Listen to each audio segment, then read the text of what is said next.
This is Friend of the Family, created by C. Paris and is a strange and unusual production.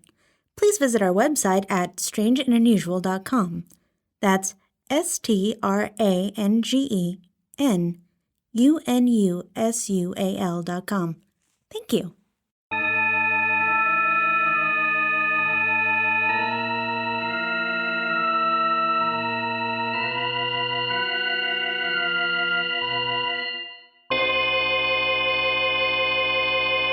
Welcome again, dear listeners, to another thrilling tale here on Friend of the Family. When we last left you, Alice had a rather memorable encounter with a unicorn.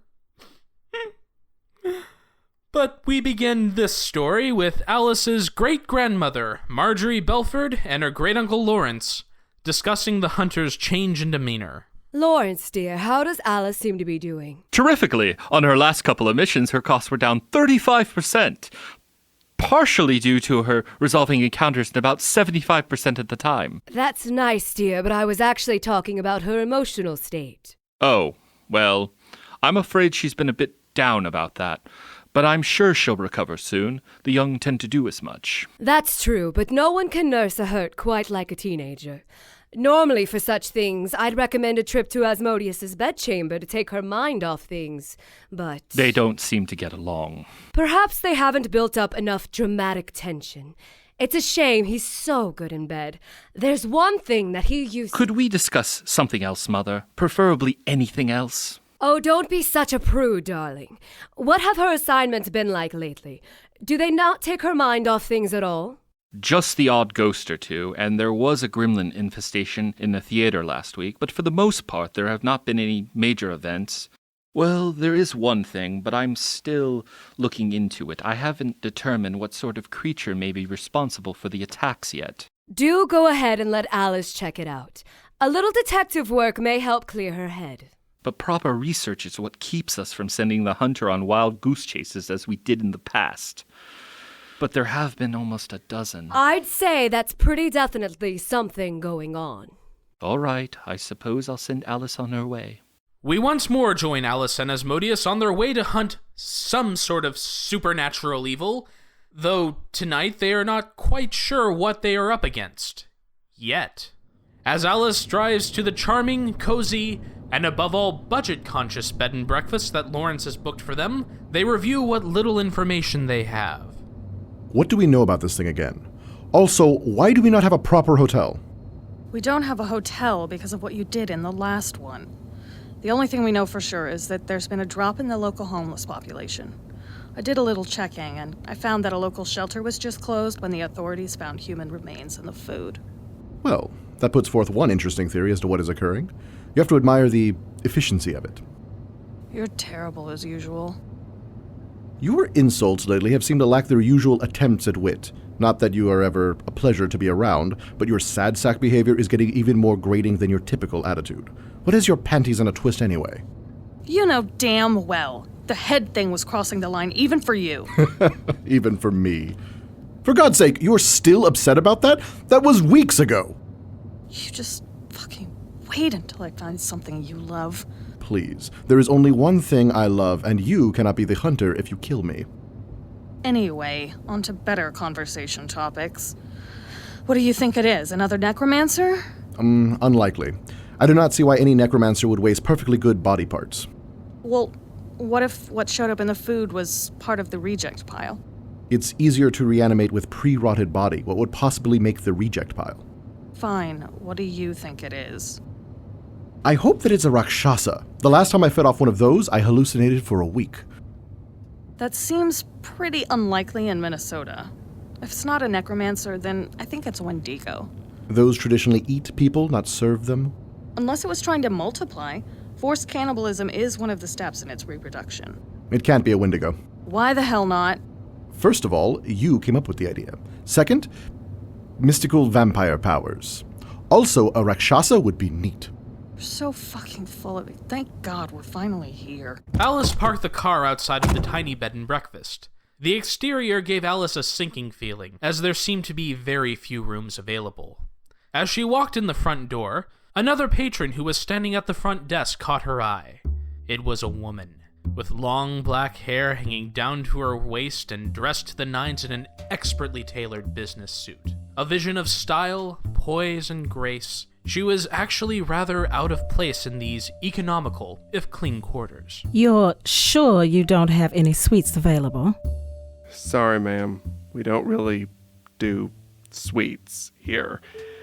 There is a hotel up the road about a mile. I've just come from there. Seems they've shut down the hotel restaurant due to contamination issues. So this will just have to do. By the way, would you allow guests to use the kitchen? Not traditionally, but I can check with the owner. Please do. Excuse me. The woman turned and walked briskly away from the desk, running right into Asmodeus and dropping her keys. As she and Asmodeus stooped to pick up the keys in unison, their fingers brushed slightly, and she flashed her friendliest smile. Given the vampire's predilection towards attractive women, this will no doubt lead to debauchery later. Hush, you were just bitter. I beg your pardon? Not at all. Please allow me. Oh, thank you. I'm sorry for bumping into you like that. It was entirely my fault. Are you all right?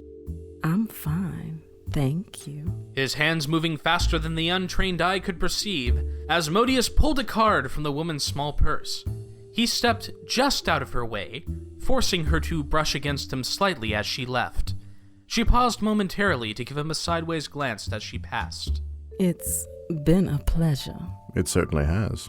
As she moved out of the building, Asmodeus, classy as ever, watched the sway of her hips.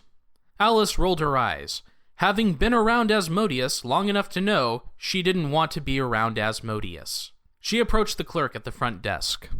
Hello, I'm here to check into my room. I believe my Uncle Lawrence has it reserved under Alice Belford. Yes, I see the reservation. Alice Belford and guest, 1 room, twin beds, correct? Yeah, I was afraid he booked a single. Any chance you have another room available, too?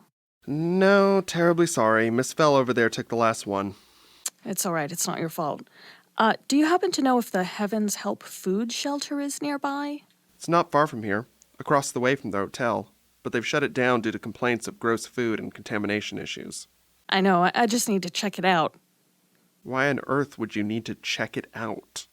I'm checking it out for the FDA. I don't think that's their jurisdiction. Also, what are you, like 16? No? Would you believe I'm a health inspector? Not in the least. School report on food safety? Yeah, okay. That makes more sense. Here's your room keys.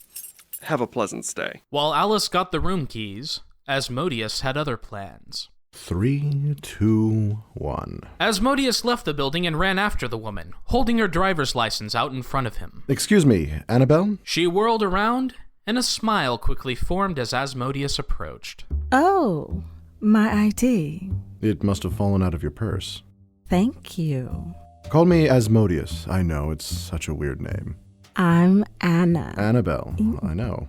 Yes, Annabelle Fell. A pleasure to meet you. Oh, believe me, the pleasure is all mine. Asmodeus! I command you to come to the room. You can flirt later. Am indisposed at the moment, but I do hope that we will run into each other later. Kissing her hand for effect, Asmodeus returned to Alice's side as they headed to their room. You need me for something right this second? Uncle Lawrence got us a single room again. Cheap old man. Don't talk about my Uncle Lawrence like that. Alice and Asmodeus made their way to the room, Asmodeus pouty due to being cock-blocked, and Alice just in her typical dour mood when she was forced to be around Asmodeus. Once she reached the room, she opened the door, and with great reluctance invited the vampire in. Must you suck joy from every possible moment? I don't know, must you hit on any female that's breathing? Barring present company. Anyway, I think we have a solid lead from the manager. In addition to the food contamination at the shelter, the hotel up the road has had some issues too. I think they're related. And I overheard that woman... Annabelle? Whatever. She said that they had to shut down their kitchen. I looked it up, and they're right across the street from each other, so it's got to be connected. We should go check it out. But it's almost noon when the sun is at its brightest. So? It's not like it'll kill you. I don't have an umbrella. I will do nothing but scream about how much it burns. That might cheer me up, actually. Spare me, and I will leave Mina alone for a week. Fine.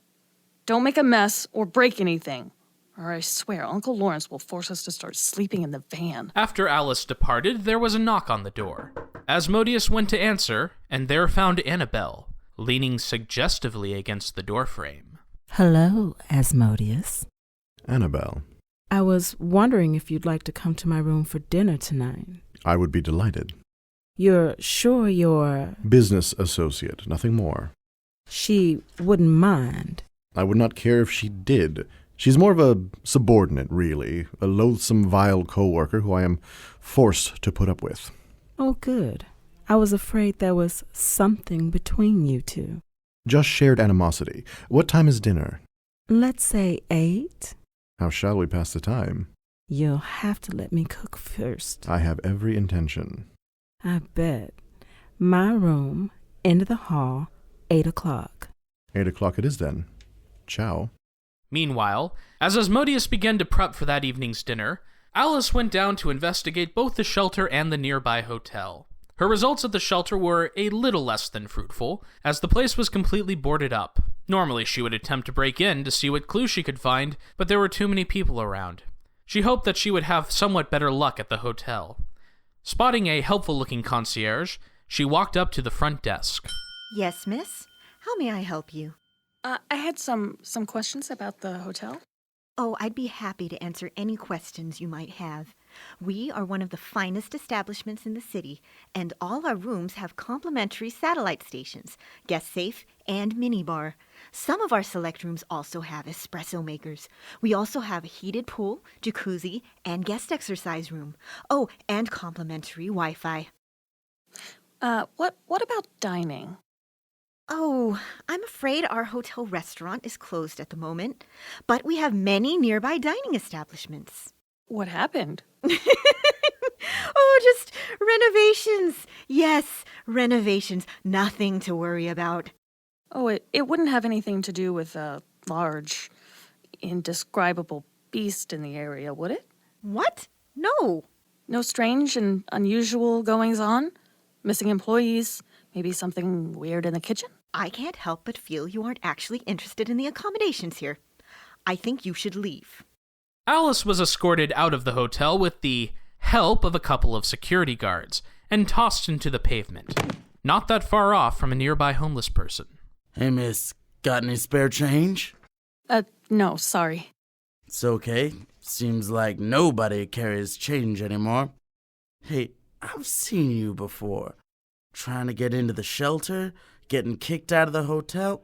Shit, I'm sorry, I didn't realize you were one of us. I'm not... It's all right, kid.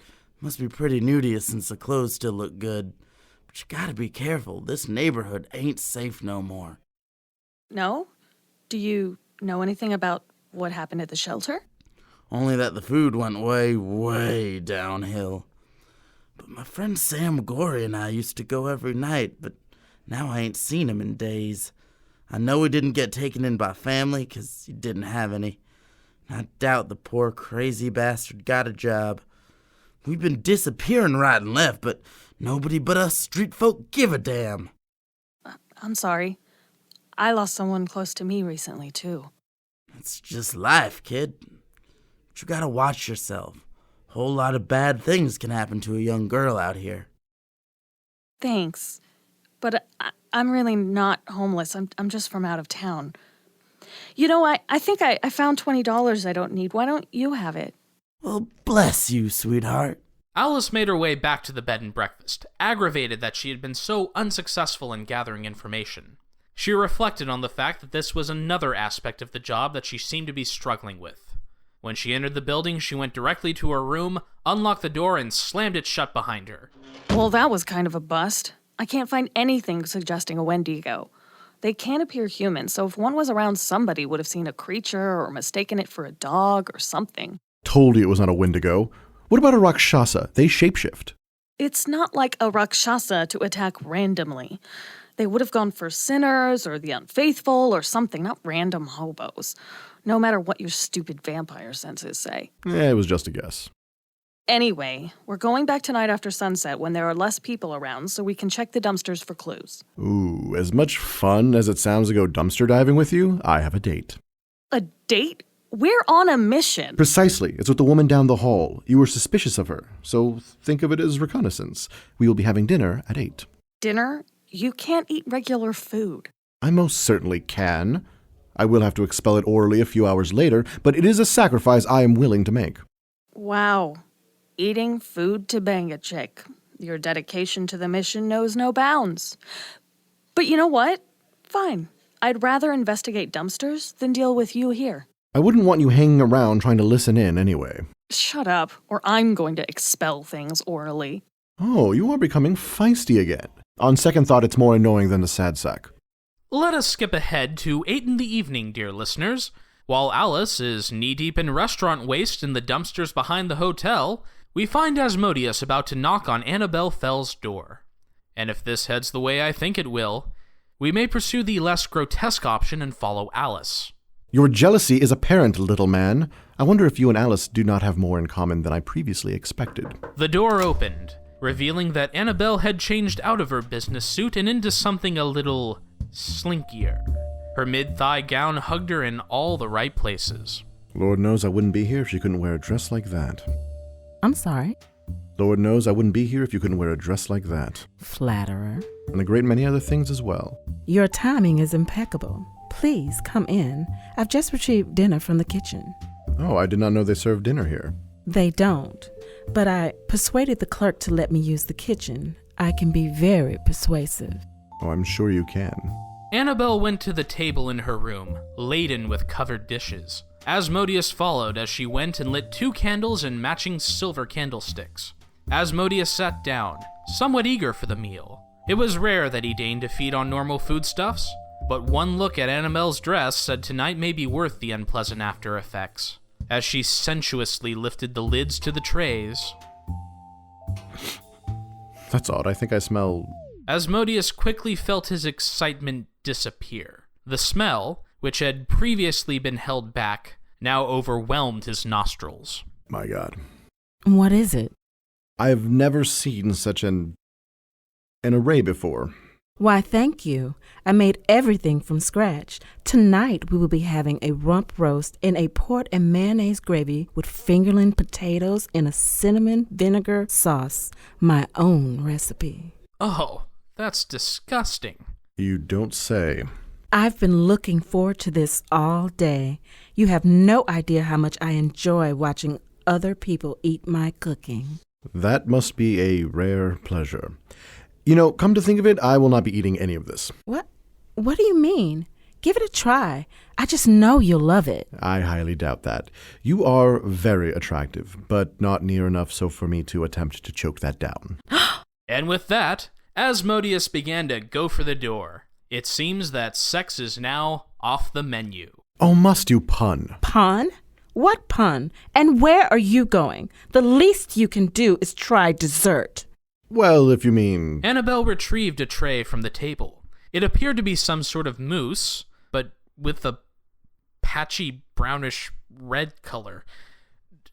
To be honest, listeners, I'm not sure what it is, or if it even technically counts as food. Oh, you mean you're cooking? Good heavens, no.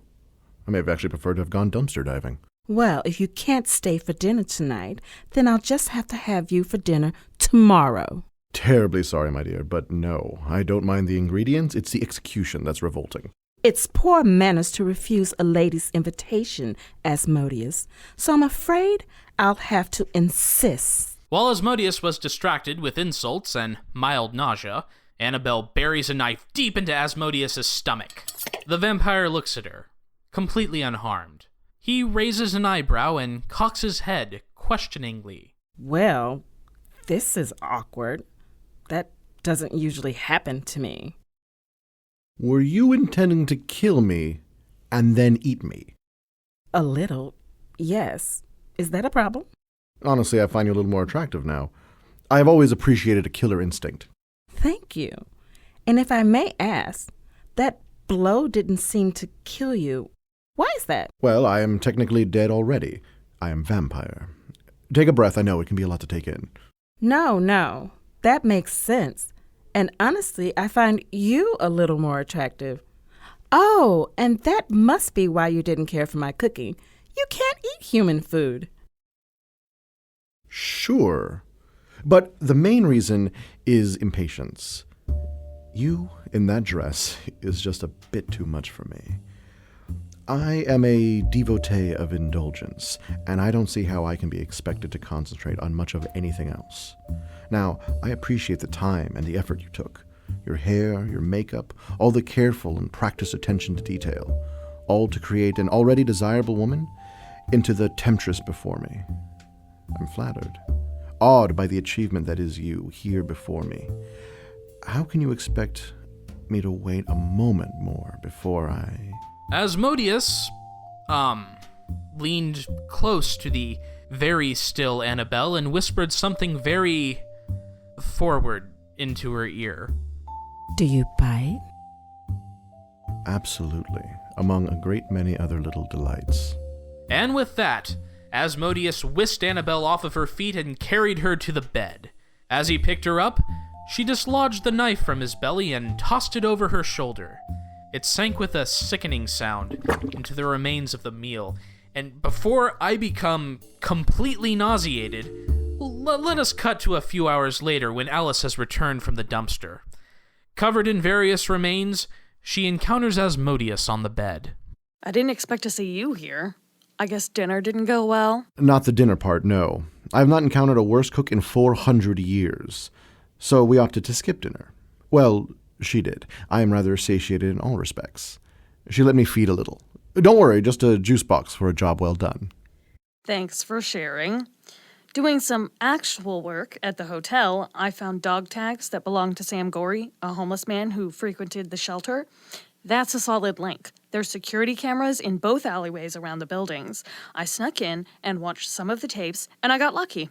I found someone dragging a large black garbage bag from the shelter to the hotel 3 nights ago. Dear listeners, at this point I would like to formally apologize for not following Alice's activities, rather than his. I'm not so certain that we're dealing... You're wasting so much time. Come off it, it's not like you've done anything productive today. On the contrary. Productive to the mission! As I was saying, it would appear that Annabelle has a rather unusual hobby. Seems she likes to chop people into itty-bitty bits and cook them. Not well, mind you, but cooks them nonetheless. What? So she's possessed by a cannibalistic spirit? No, I believe she's a regular human. If she were possessed, she would be able to hear the big fat stupid head. That was childish and uncalled for. Azzy. The who? Precisely. Anyway, no worries. Mystery solved. So you did kill her? No. Why would I? She's human. Hasn't stopped you before. Don't shrug at me! If the reports are correct, then she's responsible for at least a dozen murders. What do you care? It's not like you knew them. People die all the time. But she has to be stopped! If I don't stop her, then she'll just kill more people. I've got to put an end to her. That would be against the rules, remember? 3 weeks ago, you wouldn't let me kill something we should have, and now you want to go kill something that we don't have to. You know, my bad. I forgot what kind of asshole I was talking to. I've got to call Uncle Lawrence. The bed and breakfast, as it turned out, had terrible reception, and so she had to find a far corner on the first floor to get enough bars to place a call to her Uncle Lawrence. She quickly informed him of her findings. So it's a human serial killer, are you sure? I'm positive. I've ruled out all supernatural entities and magical possibilities, and Asmodeus confirmed it. So I'm not sure how I'm going to handle it, but I'll take care of it somehow. Goodness, no. It's not our responsibility anymore. Go ahead and check out of the place. I'll see you back at the mansion shortly. What the? That's it? Not our responsibility? But she's killing people. Mundanely. It's not the hunter's purpose to go around capturing common criminals, or God forbid, killing them. Your purpose is to eliminate the supernatural. Once you start targeting ordinary people, you are in danger of playing God. A serial killer is hardly common or ordinary. And you didn't have a problem with me taking out Zalgar. He had become entangled in the dark arts. Alice, we can't keep having this conversation about the duties of the hunter. Please just gather your things and Asmodeus and come home. If it makes you feel better, I'll leave an anonymous tip for the authorities. They should be able to catch her soon. I should have thought of that. But, Uncle Lawrence, she could kill someone in the meantime. Alice, please, I don't want to have to come to you again. We've been doing so well on the budget. Fine, whatever. As she turned to go back upstairs to her room, she saw Annabelle standing beside her. Hello, I'm Annabelle. I don't believe we've been formally introduced. I couldn't help but hear your phone conversation, and... Annabelle pulls out a gun from her purse, pointing it at Alice's midsection a mere foot away. Alice raised her hands to her hips defensively. I just want to let you know that this is nothing personal. I just can't have you interfering with my plans. Now, to show you I'm a good sport, would you rather be turned into stew or a roast? How about a punch? Oh, I haven't tried beverages before. With Annabelle distracted, Alice moves with lightning agility and punches Annabelle in the face, quickly disarming her opponent at the same time. As opposed to Annabelle, the young hunter is well aware that a gun is a ranged weapon, and so Alice backs away, expertly training Annabelle in her sights. Ow, you little bitch! You should use nicer words. You tried to kill me. No one could get mad at me for killing you in self-defense. I'm unarmed now. That could stay between the two of us? Alice, what did Moneybags say? Are we going home? Because Big Trouble in Little China is coming in 20 minutes, and I want to stay and watch. Asmodeus looked at the scene before him. Downstairs, Annabelle was on the floor, nursing her hand, Alice still pointing the gun at her. What's happening? Asmodeus, she's trying to kill me for no reason. You vampires have super speed, don't you? Save me, and we can feast on her tonight. About that. You won't kill her? I thought you didn't like her. Oh, not a bit. But you see, it's not a matter of will not, it is a matter of cannot, rules of the company. So you're going to let her kill me? Nothing I can do, unfortunately. If it helps, I can tattle on her. She will get an earful, I assure you. That won't be necessary. I'm not going to kill her. Oh? I'm a better person than that. Just knowing I could if I wanted to is enough. I realize that I've been so upset lately because I couldn't save someone, so the thought of letting this monster go free really pissed me off. But the fact of the matter is, I can stop other monsters from killing other people's loved ones, even if I can't kill her myself. That's what I do as the hunter. Asmodeus, go ahead and tie her up. I'll leave the authorities to deal with her. There's still food in her room, right? Almost certainly. Good. We'll use it to implicate her. Lord knows you cannot use it for dining. Everyone's a critic. And so, leaving Annabelle tied up with evidence of her crimes, Asmodeus and Alice head back to the Belford mansion, the latter now having regained some of her spirit. True, her lost loved one died at her own hands and was the cause of a lot of heartache. You are a piss-poor salesman, you know that. But the point is, she's back to her old self and ready to take on whatever the universe may throw at her. And trust me, dear listeners, the universe has quite a lot in store for the young hunter. To find out what, you'll have to tune in for the next thrilling adventure of Friend of the Family! This is Friend of the Family, created by C. Paris and is a strange and unusual production. Please visit our website at strangeandunusual.com. That's STRANGENUNUSUAL.com.